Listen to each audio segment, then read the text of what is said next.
Vamos a escuchar las recomendaciones legales para trabajar en los tiempos de crisis, de la mano de la firma de Lavado y Aldana Asociados.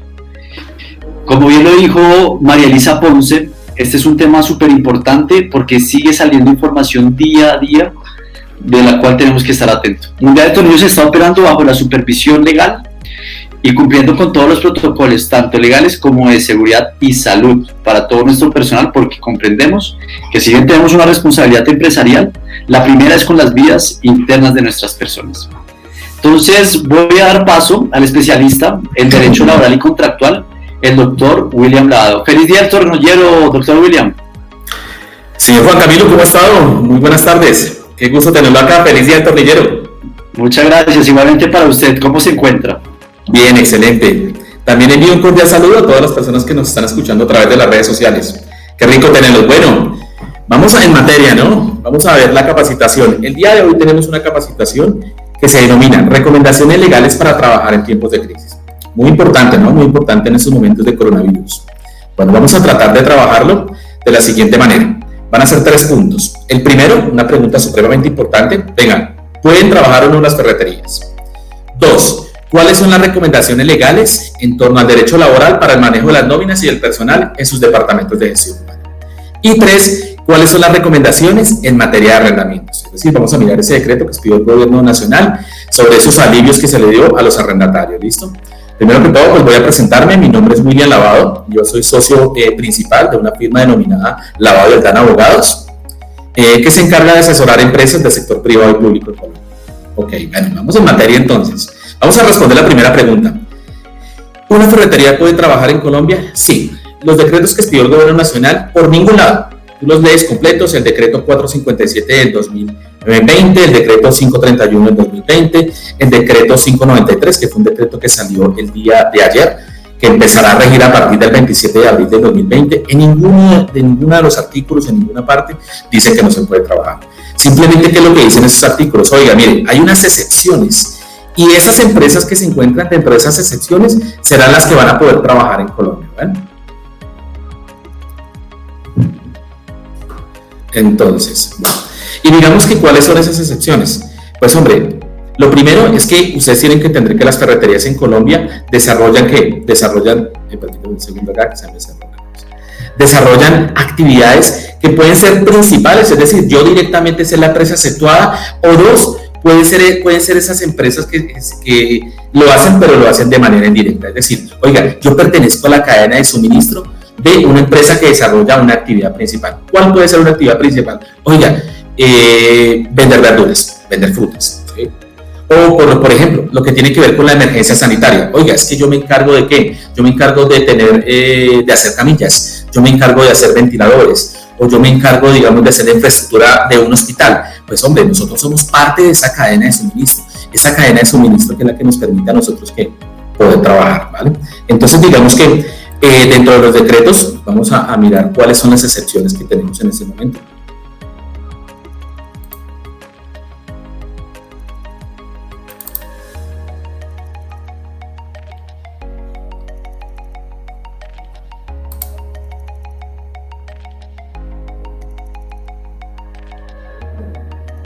Bueno, un segundo por favor, un segundo que ya me está abriendo acá el documento. Bueno, entonces, esos decretos son de lectura obligatoria para todas las personas, ¿no? Entonces, tenemos que el artículo 3 del decreto que nos empieza a regir desde el día lunes, ese 593, ¿sí? Y ese nos habla de que digamos que hay unas excepciones como tal, para que nosotros podamos trabajar. Entonces, la primera, asistencia y prestación de servicios de salud. Adquisición de bienes de primera necesidad, alimentos, bebidas, medicamentos, aseo, limpieza y mercancías de consumo ordinario de la población. Es decir, muchos de los productos que actualmente venden las ferreterías son productos de consumo ordinario de la población. Es decir, desde el momento mismo en que entró a regir el decreto 457 del 2020, nosotros ya podremos entrar a funcionar. Tenemos el séptimo, la cadena de producción, abastecimiento, almacenamiento, transporte, comercialización y distribución de medicamentos, productos farmacéuticos, insumos, desinfección personal para hogares, equipos y dispositivos de tecnologías en la salud. Tenemos la cadena de producción, abastecimiento, almacenamiento, transporte, comercialización. También tenemos ahí, por ejemplo, todo lo que es la cadena de siembra en el numeral 11, fumigación, cosecha, producción, empaque, embalaje, importación, exportación, transporte, almacenaje, ¿sí? Todo lo que tiene que ver con fertilizantes, plaguicidas, fungicidas, herbicidas, alimentos para animales, mantenimiento y sanidad animal, ¿sí? Para el sector primario y secundario. Tenemos la comercialización de productos de primera necesidad, ¿sí? Y algo que es muy importante en este momento para ustedes que son del sector ferretero y sobre todo el sector construcción que va a entrar a trabajar desde este lunes. Entonces tenemos en el numeral 19 de nuestro decreto, tenemos la ejecución de obras de construcción de edificaciones y actividades de garantía legal sobre la misma construcción, así como el suministro de materiales e insumos exclusivamente destinados a la producción de las mismas. Entonces ya podemos ver que sí existen unas excepciones. Ahora, ¿qué es lo que tenemos que nosotros tener presente? Que obviamente, como les dije, los decretos no prohíben a las personas dejar de trabajar, pero lo que sí limitan es la circulación. Entonces, si yo necesito que un personal que sea esencial, que sea necesario para poder desarrollar mis labores, pues yo lo que tengo que hacer es que buscar esas pruebas que yo las encuentro contenidas en el Código General del Proceso. ¿Cuáles son? Documentarlas. Es decir, si hay una empresa de primer nivel, digamos que distribuye productos de primera necesidad, y yo necesito entregarle a ellos, pues yo lo que necesito es pedirle una certificación, me diga, usted certifíqueme que yo hago parte de su cadena de suministro, ¿sí? Y si usted, digamos, lo hace, ¿yo qué tengo que hacer? Pues es pedir también una certificación donde conste que yo le doy a esa empresa que hace abastecimiento, bienes de primera necesidad, y mi empleado tiene que certificarse a través de una certificación laboral o el carnet como trabajador. Si él va por la calle, viene a su lugar de trabajo, muestra sus documentos, el policía no puede ponerse culpa. Entonces, si ven que no es un tema de que no podemos trabajar, no, simplemente es que yo puedo trabajar, pero simplemente tengo que estar dentro de esas excepciones que están contenidas en el decreto. Ahora, el tema de la construcción no es nuevo. ¿Por qué digo que no es nuevo? Porque es que el tema de la construcción ya lo veíamos desde el decreto 531 del 2020, que era el que nos traía a nosotros, ¿qué? Nos traía a nosotros de que, oiga, las construcciones y las obras de carácter público, es decir, ese puente, esa carretera, esa vía, esa construcción de ese hospital, oiga, desde allá, desde que comenzó a regir ese decreto, que es desde el 13 de abril de 2020, ya desde ahí nosotros podemos funcionar, porque muy bien dice su numeral que nosotros somos parte de la cadena de suministro, ¿ok? Entonces sí lo podemos hacer, pero digamos que eso no viene solo, eso viene de la mano de muchas cosas. ¿Y de qué viene de la mano? De que para que yo pueda funcionar en Colombia, necesito tener un protocolo de bioseguridad. Es decir, yo tengo que trabajar bajo unas normas sanitarias para que las personas que van a trabajar, mis empleados y mis clientes que me están llegando a mi local, no tengan contagio por coronavirus, ¿sí?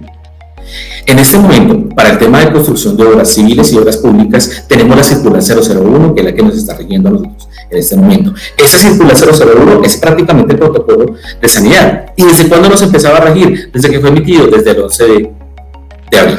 Es decir, que para la entrada en vigencia del 531, que fue el 13 de abril, ya teníamos un protocolo de seguridad. Pero no solamente ese protocolo es un documento, un libro o un cuaderno, no. Ese protocolo tiene que implementarse. ¿Y cómo es la implementación? Pues usted tendrá que hacer ¿qué? Tendrá que hacer un cronograma donde usted dice, mire, a partir de este día voy a hacer esto y esto y esto para llegar a una implementación de ese. Ahora, una de las recomendaciones que yo le hago es que por lo menos saque un listado de lo que usted necesita para implementarlo. ¿Qué va a necesitar? Pues usted va a necesitar tapabocas, va a necesitar guantes, va a necesitar caretas, va a necesitar botas, va a necesitar unos elementos de protección personal. Usted tiene que hacer un listado para que la fecha en que usted abra operaciones, es decir, cuando usted ya tenga implementado ese protocolo, usted está al 100%. Obviamente una de las recomendaciones que yo les hago es que ustedes cojan ese protocolo y se lo presenten a sus ARLs para que ellos emitan una constancia de aprobación. Yo les recomiendo eso. En algunos casos no se da, pero lo mejor es que se haga. Y para el tema de obras de carácter público, pues ellos sí tenían que hacerlo, era obligatorio, ellos tenían que hacer su protocolo, según la circular 001, ellos tenían que obtener aprobación por parte de su ARL y tenían que radicarlo en el Ministerio de Protección, el Ministerio de Salud. ¿Sí? En ese momento, para lo que es sector privado, digamos, obras privadas como residencial, como un apartamento, como una casa, no es necesario. ¿Vale? Listo. Pero bueno, vamos a mirar, ¿qué nos dice también el decreto 593, que es el último que empieza a regir desde el 27 de abril? Oiga, ahí hay un artículo 4 que nos dice, oiga, como la idea es que usted entre a operar, pues la idea es que usted tenga el mínimo personal posible para que no existan aglomeraciones en su lugar de trabajo, ¿sí? Y pues para eso usted tiene que tener muy claro cuáles son los trabajos o cuáles son las funciones que pueden desempeñar sus empleados en trabajo en casa o en teletrabajo, ¿sí? Entonces, bueno, ya ahí vamos entonces para el punto número 2, el que me habla el tema del teletrabajo. Tenemos que el Ministerio de Trabajo nos sacó 2 circulares. La primera de ellas es la circular 0021 de 2020, en la cual digamos que nos habla sobre el trabajo en casa. El trabajo en casa se da en este momento porque es una situación ocasional, temporal y excepcional. Es posible que el empleador autorice para que se trabaje desde la casa, ¿sí? Pero eso no significa que yo lo mando a trabajar a la casa y usted se quede durmiendo. No, no, señor. Nosotros también podemos aplicar ¿qué? El reglamento interno de trabajo. Podemos hacerles los procesos disciplinarios internos. Podemos también ¿qué? Aplicar sanciones por faltas disciplinarias. Es decir, que tengo que pedirle a mi empleado que produzca, que tenga productividad y tengo que supervisarlo. ¿Listo? Ahora, yo he visto mucho que los empleados del sector público, los funcionarios públicos hablan de teletrabajo, pero veo que ellos realmente cuando lo hacen se están refiriendo es al tema de trabajo en casa. Y lo digo ¿por qué? Porque el teletrabajo tiene unos requisitos. ¿Cuáles son esos requisitos? Primero, que exista una visita previa por parte de la ARL a su lugar de trabajo, es decir, a su casa o apartamento, para mirar esas características físicas, biológicas, económicas, psicosociales que tengan influencia significativa en la generación de riesgos, ¿sí? Es decir, para que allá en su casa o su apartamento no tenga un accidente de trabajo o una enfermedad laboral. ¿Listo? Segundo requisito, ese trabajador tiene que contar con una guía para la prevención y actuación en situaciones de riesgo. Y tercero, tiene que haber un formulario de afiliación y novedades en donde usted ha adoptado por trabajo con su empleado porque se vaya a teletrabajar. ¿Listo? Bueno, entonces, pero no solamente esos 2 puntos los trae la resolución, también hay digamos que otras ayudas que nos da, y es la jornada laboral flexible. En este momento la alcaldesa Claudia López lo que ha tratado de promocionar es que vengan. Hay que buscar la forma en que no haya aglomeraciones, tanto en su empresa como en el transporte público. Ella me está diciendo que si hay un 35% de ocupación, ella procederá a cerrar Transmilenio. Entonces, ¿qué podemos hacer nosotros? Pues crear varios turnos. ¿Sí? ¿Para qué? Para que la gente no tenga que entrar y salir al mismo tiempo, ¿sí? Y yo pueda coger mis empleados y repartirlos en varias posiciones. Bueno. Entonces, tenemos que el artículo 161 del Código Sustantivo del Trabajo nos dice, ese trae la jornada laboral normal, que es la que nosotros estamos utilizando, de 8 horas al día, 48 horas a la semana. ¿Sí? Pero eso también dice, el mencionado límite puede ser repartido de manera variable durante la respectiva semana, teniendo como mínimo 4 horas continuas y como máximo 10 horas diarias, sin lugar a recargo por teletrabajo si no se exceden las 48 horas semanales, dentro de la jornada ordinaria de 6 a.m. a 6 p.m. ¿Listo? Ahora, ese artículo también nos trae otra jornada. ¿Y cuál es esa jornada? Es la jornada de 6 horas diarias más y 36 horas a la semana. ¿Sí? Y las pueden hacer en cualquier horario o día de la semana. Entonces, siempre el Código Sustantivo sí nos trae unas medidas para aliviar, para evitar ese contagio. Bueno, ahora, esa resolución también nos trae para esas empresas que no pudieron laborar, para esas empresas que realmente no podían, no abrieron puerta, no producían, no elaboraban, no fabricaban, porque estaba totalmente prohibido, entonces, o porque no podían hacerlo realmente. ¿Sí? Digamos que el Código Sustantivo del Trabajo nos habla sobre las vacaciones anuales anticipadas y colectivas, es decir, que cada trabajador suyo, por haber prestado sus servicios durante un año, pues tendrá derecho a 15 días consecutivos de vacaciones remuneradas. Pero no solamente eso, también digamos que